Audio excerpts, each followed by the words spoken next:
Como lo habíamos anunciado, vamos a empezar una serie de clases sobre los sacramentos, pero siendo más específicos, son un desarrollo de la segunda parte del catecismo de la Iglesia Católica que se llama la vida cristiana. Y lo que vamos a hablar entonces es, en esta primera parte introductoria, lo que es la liturgia y el concepto de liturgia. La primera pregunta, simplemente como para validar la importancia que puede tener de estudiar esto, porque uno dice, bueno, yo los sacramentos me los sé. Se los voy a preguntar, ¿cuántos son? 7. Los 7 sacramentos son 7. Y uno podría decir que son entonces el bautismo, la confirmación, Eucaristía. La iniciación, la penitencia o confesión, la Eucaristía, el matrimonio, el orden sacerdotal iniciación de los y enfermos. la unción de los enfermos. Bueno, un 99% más o menos es capaz de decir los 7 sacramentos. Y más o menos puede decir básicamente lo que significan. Pero esto es mucho más profundo que eso. Es la celebración del misterio cristiano y la razón de ser de la liturgia. Dice el catecismo de la Iglesia en el punto 1068, el misterio de Cristo, lo que la Iglesia anuncia y celebra en su liturgia, a fin de que los fieles vivan de él y den testimonio del mismo en el mundo. Esa es la razón de ser de la liturgia. La razón de ser de la liturgia es anunciar el misterio de Cristo, lo que la Iglesia eso es lo que anuncia. O sea, los sacramentos, la liturgia anuncia la vida de Cristo, anuncia el misterio de Cristo, a fin de que los fieles vivan de él. O sea, cómo vive, uno vive de la liturgia y dan testimonio de Dios en el mundo. Por medio de la liturgia se ejerce la obra de nuestra redención. No es tiempo para explicar el tiempo o el concepto de redención, pero todo esto presupone un conocimiento anterior y es el concepto de pecado. Y si uno tiene conciencia o noción de pecado, pues va a entender entonces lo que es el misterio de la redención. La palabra redimir es pagar la deuda por alguien para liberarlo, así se utilizaba en el derecho romano, ¿no?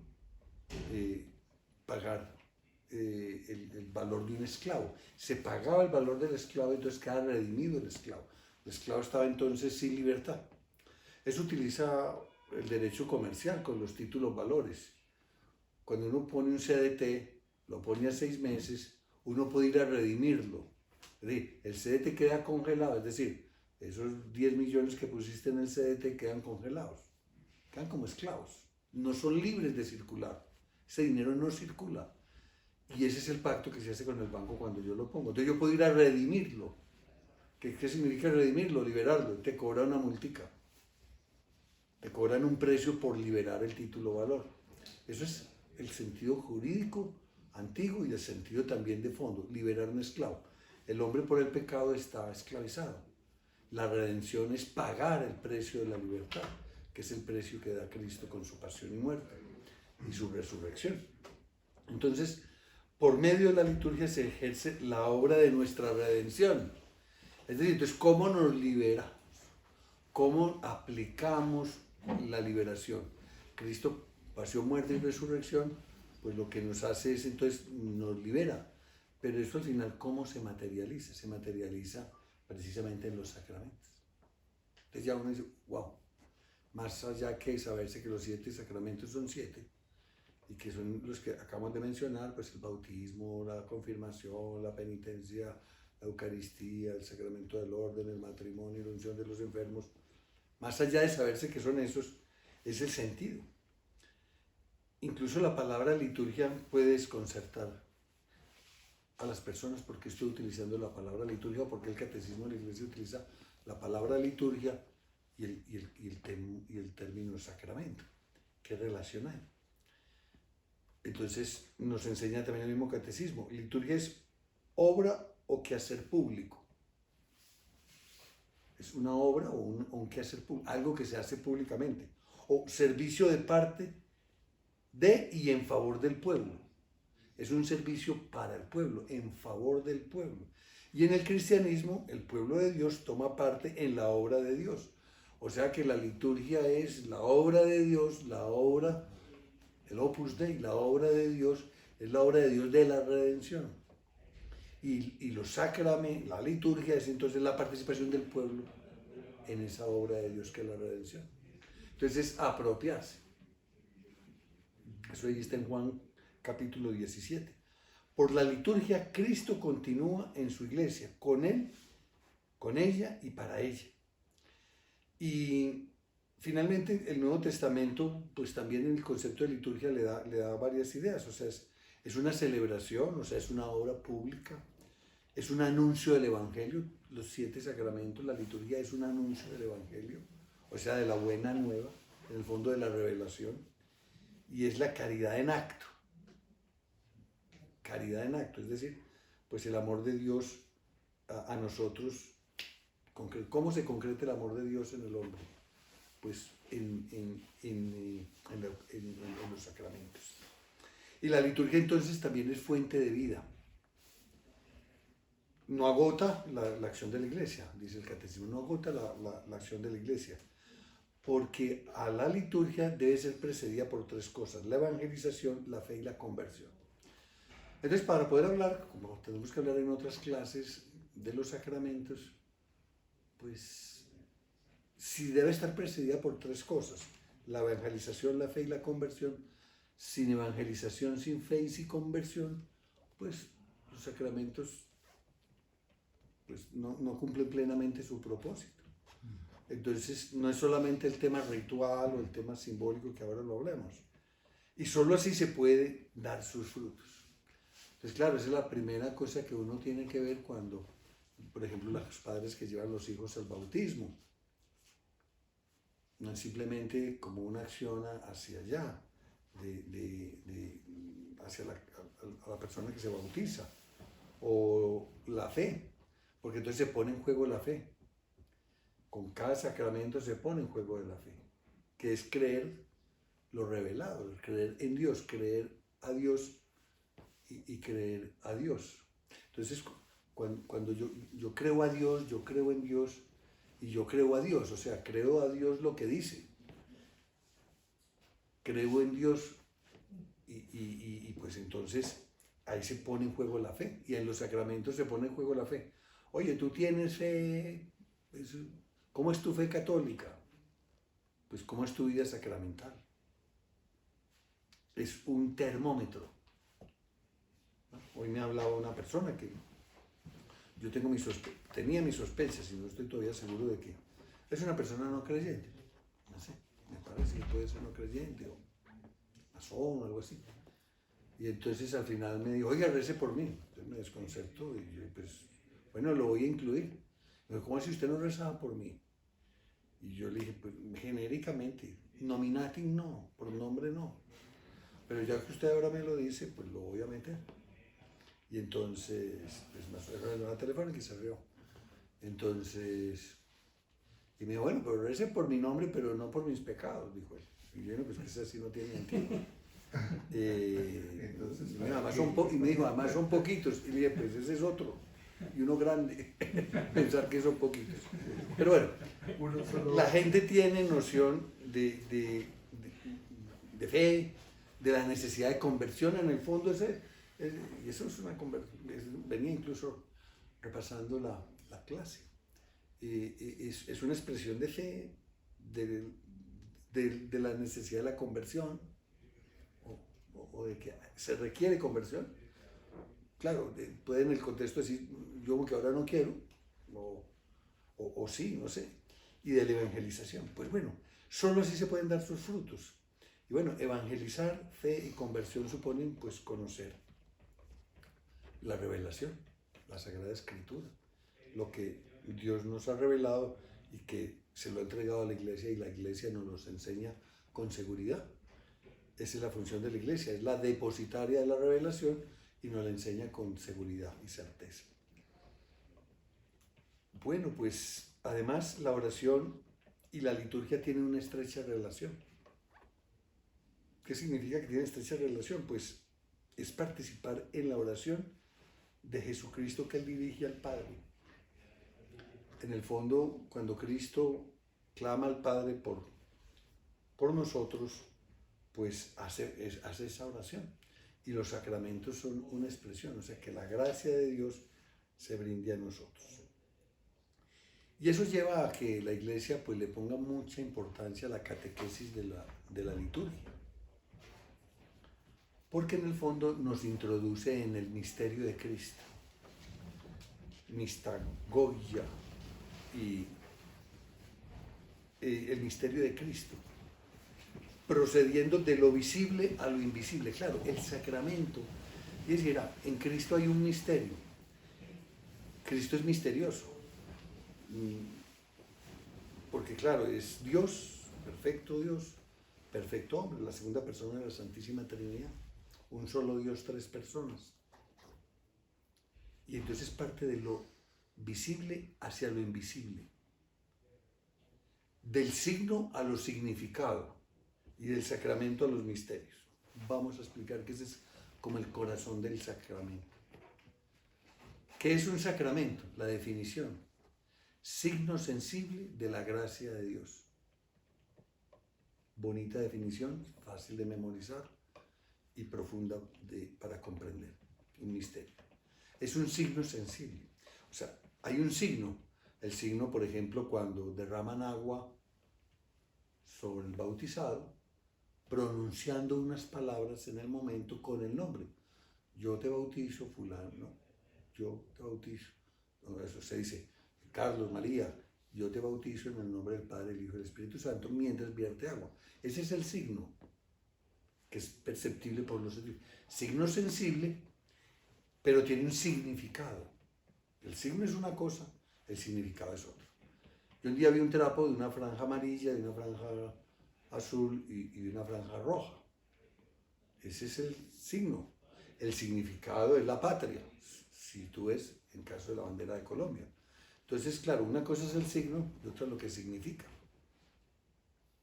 Entonces, el signo bandera significa. Hoy con internet estamos llenos de memes, de signos y símbolos, ¿no? Subir, bajar, likes, dislikes, o sea, todo ese tipo de cosas son signos que significan que estoy triste, que estoy contento, que te mando un besito, que te mando un abrazo. Esos son signos que tienen un significado. El sacramento hace eso. Es un signo perceptible por los sentidos. ¿Qué significa la gracia de Dios? Pasa entonces de lo visible a lo invisible. Yo bebo el agua y oigo las palabras en el bautizo. Escucho la absolución en la confesión.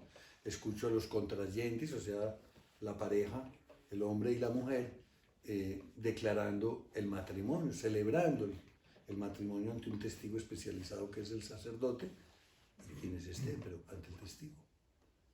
O veo el signo de la unción y de la palmadita que dan en la confirmación, o la unción de los enfermos, o la unción sacerdotal.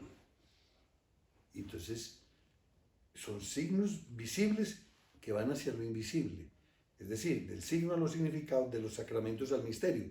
Porque al final yo puedo entender que se perdonó el pecado original, que se perdonaron los pecados confesados, que se unió en matrimonio indisoluble y sacramental la pareja, que se ordenó sacerdote, que se confirmó.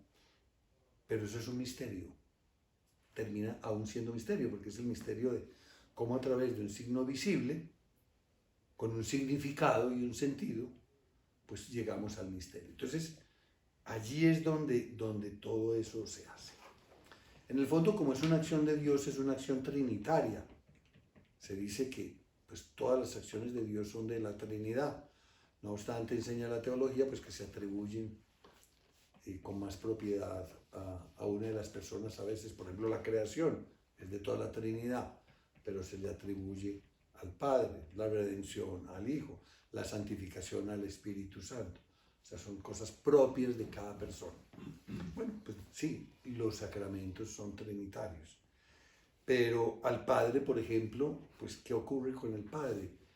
En el sacramento, en la liturgia, es bendecido y adorado como fuente de todas las gracias que da el Hijo en la creación y la salvación. O sea, son actos de adoración a Dios. Un sacramento es eso, un acto de adoración. Sabemos que la oración tiene como 4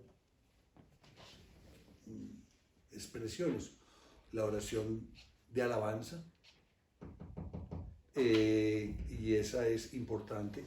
La de petición, o sea, yo puedo pedirle a Dios cosas. La de penitencia, o sea, que hago entonces yo puedo entonces hacer alabanza, puedo hacer petición, o de acción de gracias. Yo puedo estar dando gracias, pidiendo perdón, puedo estar alabando a Dios o puedo estar haciendo peticiones. Y cualquier oración de esas, cualquier oración clasifica en una o varias de esas, o una preponderantemente. La oración más importante es la de gloria a Dios, la de alabanza. Es lo más importante y lo más sublime que podemos hacer. Muy importante saber pedir, y hay que pedir. Y una vez puede pedir que aparezca el taxi, que no llueva, o que llueva, o que sí. Y esas oraciones sirven. Pero la más importante es, bueno, de alabanza a Dios. Entonces el Padre es bendecido en la liturgia. Y como fuente de todas las gracias y bondades de la creación y la santificación. Cristo, pues allí está su misterio de salvación, se hace presente. O sea, realmente pues los sacramentos son institutos. Entonces, ¿a qué se le atribuyen los sacramentos? A Cristo, o sea, al Hijo, a la segunda persona de la Trinidad. Y ahí es donde se hace presente Cristo, en los sacramentos. Y se hace presente en la Iglesia. Y el Espíritu Santo, pues, su obra es preparar a la asamblea para el encuentro con Cristo. Y eso es importante. O sea, el Espíritu Santo, pues, actúa en los sacramentos y manifiesta a Cristo. Es la función santificadora, porque finalmente la gracia es eso. Bueno, entonces ese misterio pascual en los sacramentos de la Iglesia. ¿Qué significa eso? Toda la liturgia de la Iglesia gira en torno a los sacrificios eucarísticos y a los sacramentos.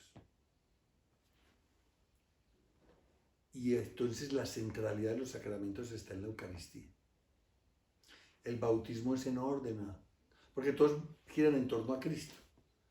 La religión no es un código, es muy pobre decirlo así, es un código como moral o ético.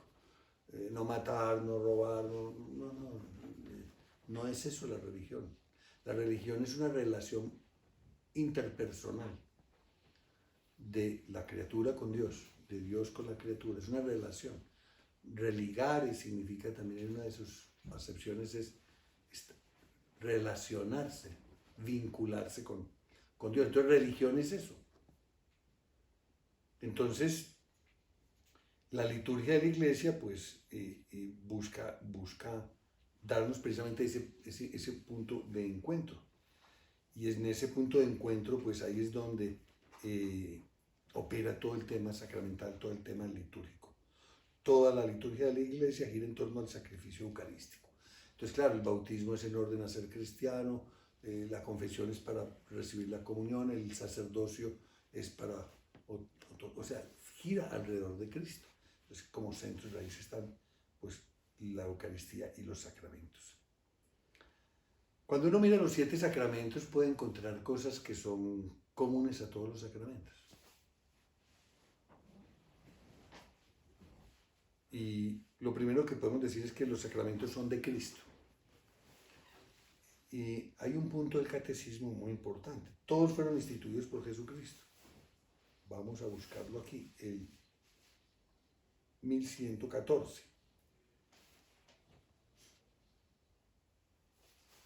Para leerlo textual. Los sacramentos son de Cristo, adheridos a la doctrina de las Santas Escrituras, a las tradiciones apostólicas y al parecer unánime de los padres, profesamos que los sacramentos de la nueva ley fueron todos instituidos por nuestro Señor Jesucristo. Esto es un dogma de la Iglesia Católica. Lo leo textualmente, que está ahí en el... O sea, adheridos a la doctrina de las Santas Escrituras, a las tradiciones apostólicas y al parecer unánime de los padres, profesamos que, comillas, los sacramentos de la nueva ley fueron todos instituidos por nuestro Señor Jesucristo.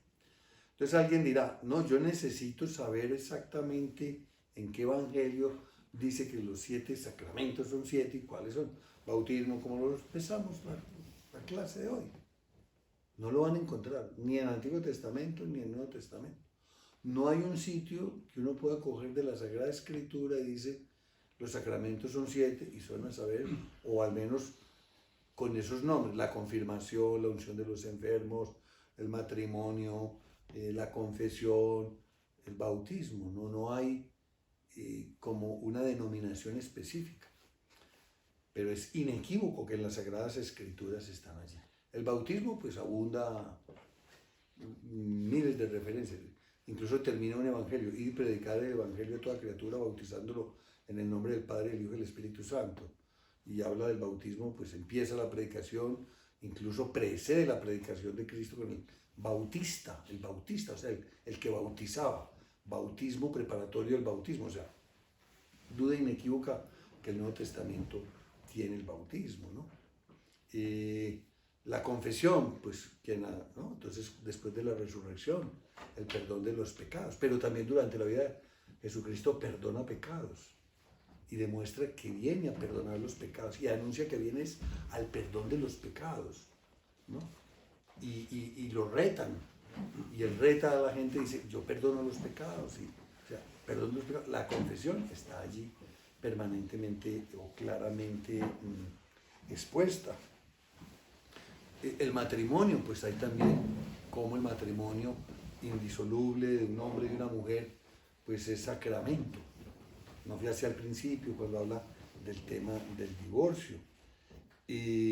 La unción de los enfermos, pues a muchos enfermos cura el Señor. Y los apóstoles curan a muchos enfermos. Llamada a los presbíteros, va a decir un pasaje del Nuevo Testamento, cuando alguno entre la comunidad está enfermo, llamen a los presbíteros y que lo unja con el aceite. Entonces, allí está. La confirmación, la venida del Espíritu Santo. El Espíritu Santo, pues, confirmar a los apóstoles. Esa es la función del Espíritu Santo. Decirle a mis hermanos que vayan y que nos vemos y están después en Jerusalén y vienen Pentecostés y los confirma. Y él les dice, les voy a confirmar. Y también San Pedro por allá llega un momento que les predica el Espíritu Santo a unos y dice, no, pero nosotros hemos oído hablar del bautismo de Juan, pero el Espíritu Santo, ni sabíamos que había Espíritu Santo. O sea, no hemos oído nada. No, pues sí. Y entonces los confirma y aparece eso. Bueno, el matrimonio, la unción de los enfermos, la unción sacerdotal, bueno, todo eso está allí, inequívocamente. Por eso el pasaje del concilio, cuando pues nos aclara este punto, pues nos dice eso, es inequívoco. Adheridos a la doctrina de las Santas Escrituras, a las tradiciones apostólicas, porque la tradición, recordemos, las fuentes de la revelación. ¿Cómo sabe uno qué enseñó Dios? Las fuentes de la revelación, pues se saben por la tradición apostólica. Y entonces, ¿qué hicieron los apóstoles desde el momento uno después de la resurrección? Bautizar, perdonar pecados, es decir, celebrar el misterio, celebrar el sacramento. ¿Y qué hizo el Señor durante los 40 días? ¿Qué estuvo haciendo el Señor? La Eucaristía y preparándolos a esa. Entonces, claro, lo que predicaron ellos y lo que vivió la comunidad primitiva cristiana, eso se llama la tradición. Y después los padres de la iglesia. ¿Quién es un padre de la iglesia? Son santos, discípulos de los apóstoles, que es distinto a doctor de la iglesia. El doctor de la iglesia puede ser de este siglo, no sé, Santa Teresa de Jesús es doctora de la iglesia, pero no conoció a Jesucristo, o sea, 15 siglos después, o sea, no, estamos hablando de padres de la iglesia, discípulos de los apóstoles, escritores de eminente teología, eminencia de doctrina, santidad de vida y cercanía con los apóstoles. Entonces, eso hace que Ya, pues si yo fui formado por San Juan, como le va a ocurrir a algunos, pues bueno, pues es un discípulo de San Juan que dice que San Juan le enseñó esto, vivió esto, y además escribieron libros poderosos, entonces por eso llaman padres de la iglesia. Bueno, algunos entonces, bueno, y algunos siglos después, hay padres de la iglesia. Listo, entonces los padres de la iglesia unánimemente profesamos que son esos. Las palabras y las acciones de Jesús durante su vida oculta y su ministerio público eran ya salvíficas. Anticipaban la fuerza de su misterio pascual, anunciaban y preparaban aquello que él daría a la iglesia cuando todo tuviese su cumplimiento. Los misterios de la vida de Cristo son los fundamentos de lo que en adelante, por los ministros de su iglesia, Cristo dispensa en los sacramentos, porque lo que era visible en nuestro Salvador ha pasado a sus misterios. San León Magno. Los sacramentos como fuerzas que brotan del cuerpo de Cristo, siempre vivo y vivificante, y como acciones del Espíritu Santo que actúan en el cuerpo de la iglesia, son las obras maestras de Dios en la nueva y eterna alianza. Entonces lo primero que decimos entonces de los sacramentos es que son sacramentos de Cristo, pero también son sacramentos de la iglesia. ¿Qué quiere decir eso? Por el Espíritu que la conduce a la verdad completa, la iglesia reconoció poco a poco este tesoro recibido de Cristo y precisó su dispensación, tal como lo hizo en el canon de las Sagradas Escrituras y con la doctrina de la fe, como fiel dispensadora de los misterios de Dios. Es decir, Dios funda la iglesia y la funda y le entrega, ¿no? Quien a vosotros oye, a mí me oye. O sea, Cristo forma la iglesia, jerárquica, pues, y al instituir la iglesia, la instituye y le da ese poder a los apóstoles.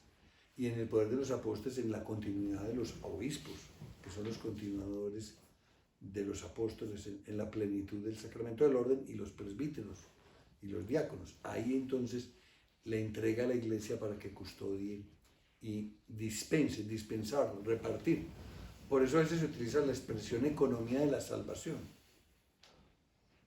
Porque la economía es como, no sé, dice la ciencia, si recuerdo esa definición por allá de mi infancia, pues es la ciencia que tiene que ver con el recurso escaso y su distribución. Entonces, claro, eso es la economía de la salvación, es no porque sea escaso, sino en el sentido de la distribución, y por eso dispensación.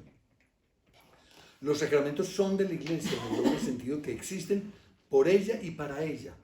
Existen por la iglesia porque ella es el sacramento de la acción de Cristo que actúa en ella gracias a la misión del Espíritu Santo. Es que la iglesia es, en un sentido que no debo explicar acá ahora, es sacramento, es un signo sensible de la gracia de Dios, en ese sentido más amplio, ¿no? Entonces, claro, la iglesia está instituida para eso.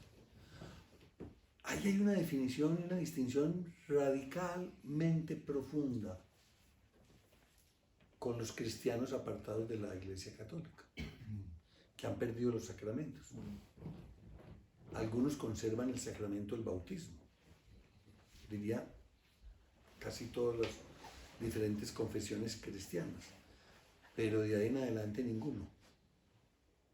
O sea, confirmación, el matrimonio no va a ser, de pronto es una ceremonia bonita, pero el matrimonio lo hacen es por lo civil.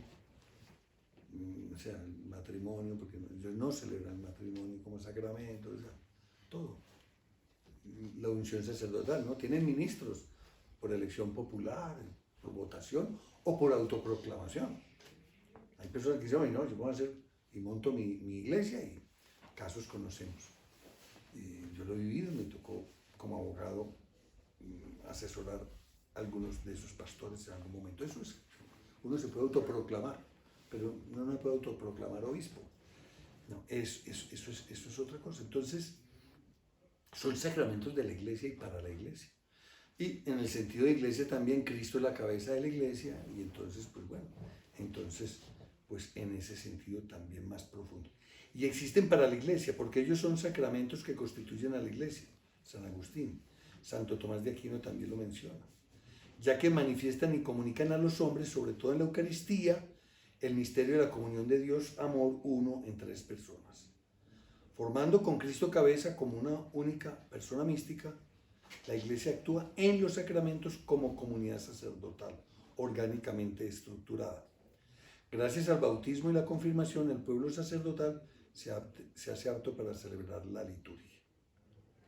Son sacramentos de la fe, entonces hemos dicho, son sacramentos de Cristo, son sacramentos de la Iglesia, son sacramentos de la fe. Cristo envía a sus apóstoles para que en su nombre proclamasen a todas las naciones la conversión para el perdón de los pecados, Lucas 24. Hacer discípulos de todas las naciones, bautizándolos en el nombre del Padre, del Hijo y del Espíritu Santo, Mateo 28, 19. La misión de bautizar, por tanto, la misión sacramental, está implicada en la misión de evangelizar, porque el sacramento es preparado por la palabra de Dios y por la fe, que es consentimiento a esta palabra, lo mencionamos antes. O sea, primero está la evangelización, la palabra, y para entender muy bien el sentido y el significado. Por eso hay preparación para los sacramentos. Pues hay casos de artículo mortis y caso de muerte, pues todo el mundo se le viene el bautismo y la confesión en caso de muerte, ¿no? El niño que acaba de morir, de nacer, que está por morir, entonces se le bautiza. Y uno conoce, como que la gente tiene eso muy claro. Pero recuerdo un sacerdote que me contó una historia muy poderosa, y es que fue a una clínica a atender, sacerdote de Opus Dei, tenía que ir a atender a una persona que estaba enferma, que le habían recomendado, y entonces fui a atenderla y a darle la Eucaristía y a someterla a una cirugía. Pero eso, cuando uno entra por urgencias y por esos hospitales, pues un sacerdote pues es reclamado con mucha intención. Y entonces lo que necesitaban era un matrimonio. Una mujer se estaba muriendo y quería casarse, ¿no? Y entonces, ¿cómo casas a una persona que se está muriendo, que quiere casarse y que tal y no sé qué? Bueno, entonces, hay maneras de poder hacer esas cosas. Bueno, entonces, ¿dónde está el acta? ¿Dónde están, o sea, todas las cosas? Bueno, los permisos, ese tiempo, todo eso. Pero ordinariamente siempre eso está precedido de una preparación.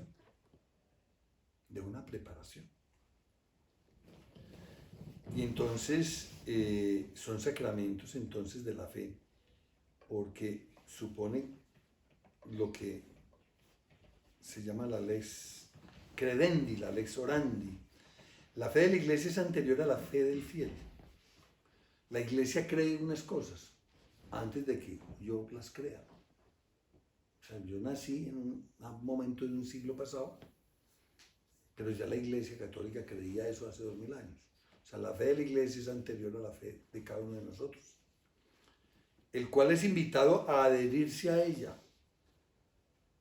Me tocó el sábado hace 15 días, que estaba en un pueblo en La Ceja, y entonces fui a una misa ahí en el pueblo, y ese día era bautizos. Era la festividad del bautismo del Señor. Entonces, pues había bautizos, y habían como 15 personas para bautizar. Entonces, a los padrinos se les decía si se adherían en nombre del bautizado a la fe. Uno queda adherido, acepta. Por eso en la confirmación, ya con uso de razón, se confirma su adhesión a la fe. Cuando la Iglesia celebra los sacramentos, confiesa la fe recibida de los apóstoles. De ahí el antiguo adagio, lex orandi, lex credendi. Y la ley de la oración determine la ley de la fe. O sea que, claro, porque cuando yo rezo, cuando yo oro, pues la oración, pues allí está la fe como en acción. La ley de la oración es la ley de la fe. La Iglesia cree como ora.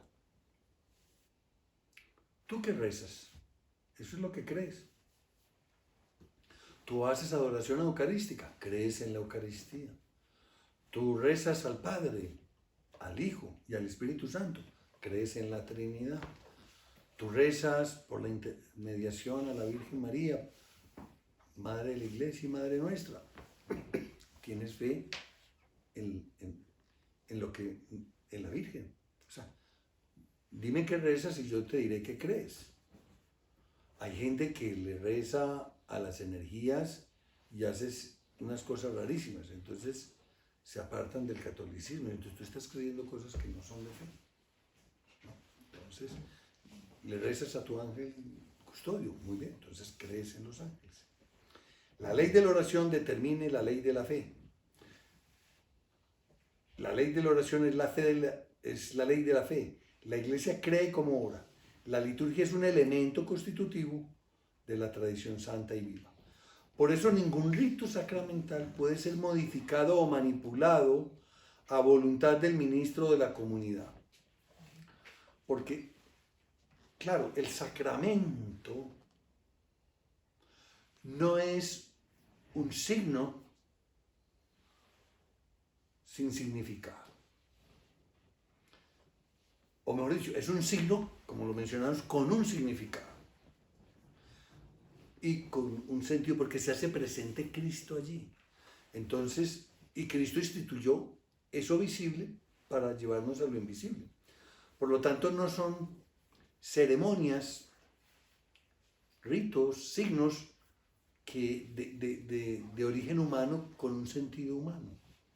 Y por lo tanto, pues, si es con las palabras, y por eso el signo es esencial al cumplimiento. O sea, uno no se puede, no bautiza si no quiere bautizar en el nombre de la Iglesia, y si no bautiza en el nombre de la Trinidad, y si no bautiza con agua.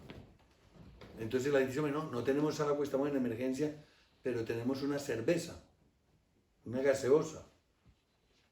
No se puede. Algunas sopas de algunas veces uno dice, hombre, esto es más agua que sopa. Entonces, si yo puedo decir que esto es agua, agua sí, pero tiene que ser agua, no hay otra cosa. Ahora, la puso difícil, no, pues es que el agua, aún en estos tiempos es más, hoy tenemos más fácil el agua que hace milenios. La mayor población mundial tiene más acceso al agua ahora que hace milenios. Tampoco nos formemos una película que el agua es más difícil. Hoy es más fácil. Hay crisis de agua, hay que proteger el recurso natural. Pero hoy lo tenemos y en mucha abundancia. Claro, hay millones de personas que caminan 10 kilómetros para buscar el agua diariamente, sí, eso es cierto. Aún hay personas en una situación de vulnerabilidad en eso. Pero la inmensa mayoría siempre tiene agua. Y si la tienen, también reservada en pequeños recipientes. Es sacramento de salvación, y eso es tal vez uno de los aspectos importantes. Celebramos dignamente en la fe los sacramentos, confieren la gracia que significan. Un significado. El bautismo perdona los pecados, ese es el significado. Entonces, los sacramentos confieren la gracia que significan. Yo digo, te absolvo, entonces yo te absuelvo. Señor, eso es lo que yo oí. A mí me dijeron que estaba absuelto. ¿Tú estás seguro que Dios te perdonó? Alguien podría salir del confesionario. ¿Tú estás seguro que Dios te perdonó? Dice, ¿certeza? ¿Cómo lo sabes? Lo escuché. ¿Cómo así que escuchaste a Dios? No, escuché al sacerdote celebrando el sacramento que dice, yo te absuelvo en el nombre del Padre y del Espíritu Santo. Ve en paz. Certeza. ¿Usted sabe qué es certeza? Sin temor a equivocarme. El sacramento entonces es, claro, entonces hay gente que dice, no, yo me confieso con Dios. Directamente. Resulta que Dios ha puesto el intermediario, no como a veces algunos en nuestros cargos ponemos intermediarios. Yo tengo intermediarios para atender asuntos, ¿no? Secretarias, vicerrectores, hay personas que intermedian y que incluso frenan y paran las cosas, ¿no? En estos días pasé antier por mi oficina y dos personas Yo pasé, saludé, y seguí derecho que iba de mucho afán, y me dicen, señor, y se fueron detrás de mí. Yo me dije, no, pues no hubo manera, ¿eh? Tocó atender. El asunto que me pedían, pues estaba de alguna manera en mis manos, porque al final, pero es que eso no, eso no se dispensa. O sea, ese asunto se resuelve a través de esta oficina. O sea, se dispensa o se entrega. No es conmigo. Así tenga una jurisdicción plena. No. Es con esa persona la que hace eso. Tiene que ir a esa persona. Es lo establecido. Eso lo hacemos en lo humano, ¿no? Pensar que uno porque va más arriba, no, es que de más arriba de toda la organización es previsto que así se entrega eso. Es como si así es. Como si fuera, no sé, al presidente de la aerolínea a que me venda el tiquete y dice, mira, yo no. Sí, no, usted es claro, el representante legal. El contrato se hace con el representante legal. Entonces, de alguna manera, ese contrato con la aerolínea se hace con el presidente. Sí, pero no, yo no te puedo entregar un tiquete, o sea, yo no dispenso tiquetes. Lo que he hecho es, hay unos mostradores, unos vendedores, hay muchas maneras. Pues bueno, perdone la analogía tan pobre, pues Dios, Cristo, sí.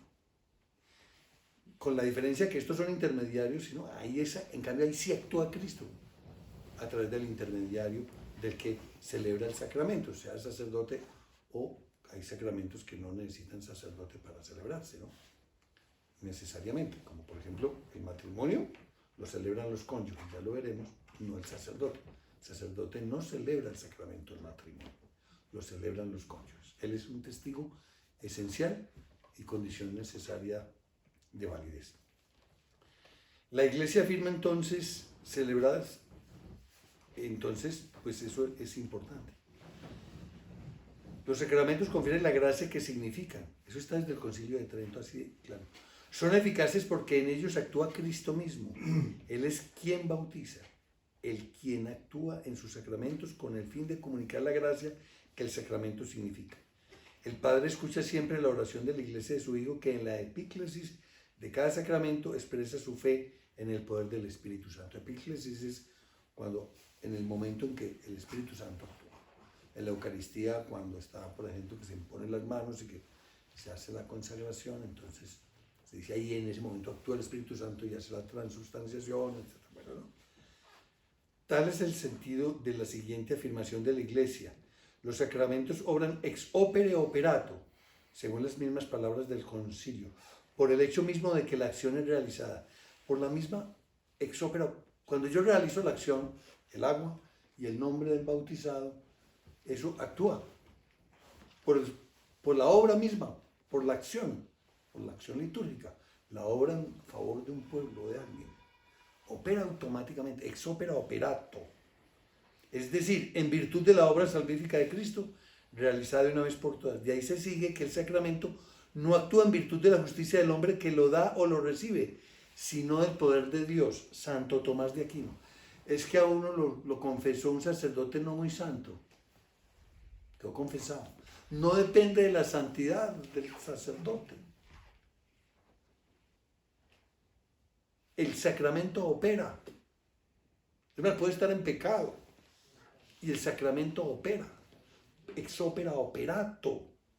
Desde la obra misma. Eso es poderosísimo. Me da a mí mucha tranquilidad. Oye, que me gustaría más ir a que me case, que me confiese, recibir la Eucaristía. Entonces la gente... No, entonces, por ejemplo, el Papa no le gusta dar la comunión. El Papa Francisco ahora, porque dice, la gente quiere el tema de la foto y que como si comulgar con el Papa fuera mejor que comulgar con el párroco de la vereda. No. Ex opera operato. Entonces el Papa, pues, procura no... ¿Por qué? Porque uno se llena una cola ahí y a veces entonces se acerca gente para la foto, gente que no está en disposición de recibir el sacramento. Entonces, prefiere no prestarse a ser utilizado. No lo hace por rechazo, sino por el contrario, para resaltar con eso la alta dignidad que tiene el sacramento y que el sacramento opera. Ex opera operato, según las palabras mismas, que es opera. En consecuencia, siempre que un sacramento es celebrado conforme a la intención de la Iglesia El poder de Cristo y de su Espíritu actúa en él y por él, independientemente de la santidad personal del ministro. Sin embargo, los frutos de los sacramentos dependen también de las disposiciones del que los recibe. 1128. Claro, la confesión que yo hago, pues estoy confesado, pero la disposición, la comunión que yo hago, la disposición del fiel, esos frutos sí dependen de los sacramentos, de las disposiciones del que lo recibe. Todos comulgamos, todos recibimos a Cristo, pero unos le sacan más fruto por sus disposiciones personales. El que tiene más fe, por ejemplo, lo mencionamos tal vez en una clase anterior, cuando la iglesia dice, podéis ir en paz, es correcto, es la manera como debe decirse, pero la gente sale corriendo. Y realmente lo que hay es, y los que comulgaron, pues es el momento de hacer la acción de gracias, de cuidar muy bien la acción de gracias. La iglesia afirma que para los creyentes los sacramentos de la nueva alianza son necesarios para la salvación. La gracia sacramental es la gracia del Espíritu Santo dada por Cristo y propia de cada sacramento. Necesarios para la salvación los sacramentos. Es que Cristo estableció la redención, el misterio de la redención, los sacramentos son el camino. O sea, ¿por qué? Porque ahí recibo yo la gracia de Dios. ¿Cómo hago yo para recibir más gracia? Claro, yo puedo estar aquí rezando y recibir una gracia especial. ¿Sí? Dios no necesita de los sacramentos para mandar gracias. Pero nos dijo que con eso nos da certificado. Yo tengo un certificado, una certeza de haber recibido el sacramento. Bueno, por hoy yo creo que podemos dejar esta clase. Hemos dicho que vamos a dedicar unos pocos minutos para tratar un tema como de práctico de vida de piedad. El próximo domingo empieza lo que la iglesia llama los 7 domingos a San José.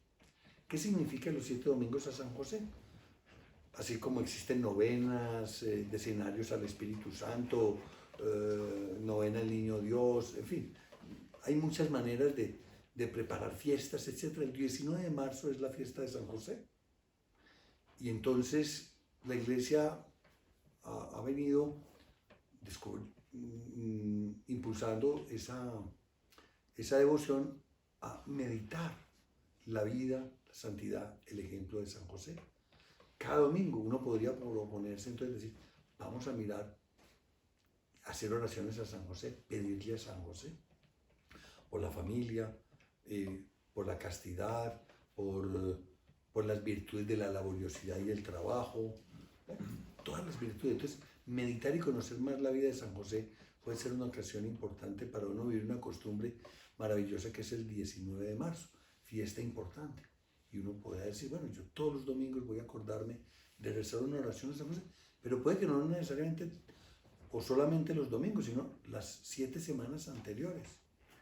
Entonces una estampita de San José, una oración a San José. Yo creo que uno puede hacerse la siguiente pregunta. 1. ¿Tú le tienes devoción a San José? No me contesten. Entonces las respuestas posibles son no o sí. Si es sí, si es no, pues entonces dice, oiga, es una devoción importante. ¿No? Nadie más cercano a la Virgen y a Jesús que él. Entonces, bueno, un santo patrono de la iglesia. Si la respuesta es sí, bueno, y entonces le rezas con frecuencia. No, o muy poco, casi nunca, o de manera inconsciente, es que ni me doy cuenta. Bueno, entonces es la oportunidad de entender un poquito más esa devoción a San José. Y clave en la vida de los cristianos. Santa Teresa de Jesús impulsó mucho, es esas santas que impulsan mucho la devoción a San José. En el canon de la iglesia, de las misas, solamente se incluyó después de la reforma litúrgica del Concilio Vaticano II, o sea, no se mencionaba a San José en las misas, en los textos de la misa, solamente a partir de las reformas litúrgicas del Concilio Vaticano II. Bien, maravilloso que podamos entonces como aprovechar para encomendarnos a San José nuestro Padre y Señor. Nos vemos en la próxima clase.